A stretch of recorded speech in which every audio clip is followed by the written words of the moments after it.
கர்த்தருடைய பரிசுத்தமுள்ள நாமத்திற்கு ஸ்தோத்திரம். இந்த புதிய ஆண்டிலும் தேவனாகிய கர்த்தர் கேட்கிறவங்கள் ஒவ்வொருவரையும் எல்லா விதங்களிலும் ஆசீர்வதித்து தம்முடைய மகிமையை விளங்க பண்ணுவார். உங்கள் யாவருக்கும் இனிய புத்தாண்டு நல்வாழ்த்துக்களை சொல்லிக் கொள்கிறேன். இந்த புதிய வருடத்தின் ஆசீர்வாதத்திற்காக தேவனாகிய கர்த்தர் வேதத்தில் நமக்கு கொடுக்கிற வார்த்தை ஏசாயா தீர்க்க தரிசன புஸ்தகம் 43ஆம் அதிகாரம் 19வது வசனம். இதோ, நான் புதிய காரியத்தை செய்கிறேன், இப்பொழுதே அது தோன்றும், நீங்கள் அதை அறியீர்களா? நான் வனாந்திரத்திலே வழியையும் அவாந்திர வழியிலே ஆறுகளையும் உண்டாக்குவேன். என கருமையான தேவ பிள்ளையை இந்த நாளிலும் தேவனாகிய கர்த்தர் ஒரு புதிய காரியத்தை செய்யும்படியாக புதிய காரியங்களை இந்த நாட்களிலே செய்கிறேன் என்று சொல்லி அவர் வாக்கு கொடுக்கிறார். வனாந்திரத்தில் வழியை அவர் உருவாக்குவார்.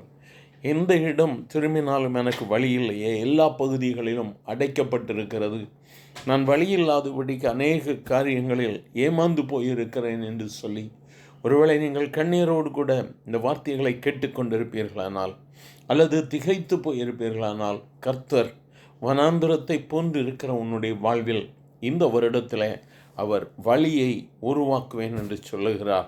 அது மட்டுமல்ல, அவாந்திர வழியிலே ஆறுகளையும் உண்டாக்குவேன். அவர் சொல்லும் பொழுது நம்பிக்கை இல்லாத இடத்துல கர்த்தர் புதிய ஆசீர்வாதத்தை கட்டளையிடுவேன் என்று சொல்லுகிறார்.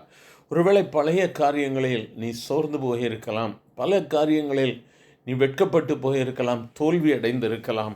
ஆனால் வேதம் சொல்லுகிறது, முந்தினவைகளை நினைக்க வேண்டாம், பூர்வீகமானவைகளை சிந்திக்கவும் வேண்டாம். இந்த வருடத்தில் கர்த்தர் உன் வாழ்வில் புதிய காரியத்தை செய்ய போகிறார். வறண்டு போயிருக்கிற உன் வாழ்வு அல்லது நம்பிக்கை இல்லாத உன் வாழ்வில் அவர் அற்புதமான காரியங்களை அவர் செய்கிறவராய் இருக்கிறார்.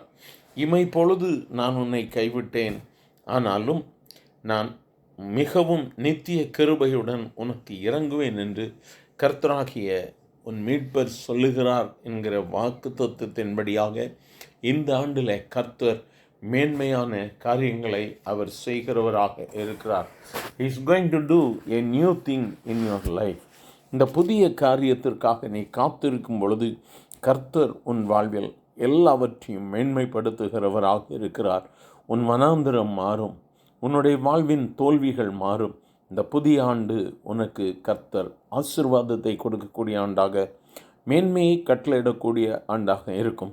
கர்த்தரை நோக்கி பார்க்கும் பொழுது அவர் உன்னை எல்லாவற்றிலும் உயர்த்தி மேன்மைப்படுத்துவார். எங்கள் அன்பின் ஆண்டவரே, ஆசீர்வதிக்கப்பட்ட இந்த நல்ல காலை வேளைக்காக நன்றி. உம்முடைய சமூகத்தில் காத்திருந்து இந்த வார்த்தைகளை கேட்டுக்கொண்டிருக்கிற உம்முடைய பிள்ளைகளுடைய வாழ்வில் கர்த்தர் மேன்மையை கட்டளையிட வேண்டுமாய் ஜெபிக்கிறேன் ஆண்டவரே.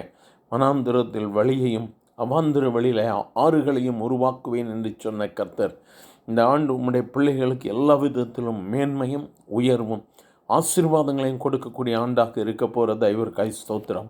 ஆசீர்வதியும் உம்முடைய பிள்ளைகள் சகல நன்மைகளை பெற்று மேன்மையடைந்து உம்முடைய நாமத்தை மைமைப்படுத்த போகிற தயவிற்காய் ஸ்தோத்திரம். இனி கைவிடப்படுகிற சூழ்நிலை அல்ல, இனி ஆசீர்வாதத்தின் நீரூற்றின் கண்கள் திறக்கப்பட்டு கர்த்தர் தாமே அவர்களை உயர்த்துகிற தயவிற்காய் ஸ்தோத்திரம். ஆசீர்வதியும். இயேசுவின் நாமத்தில் பிதாவே, ஆமேன், ஆமேன்.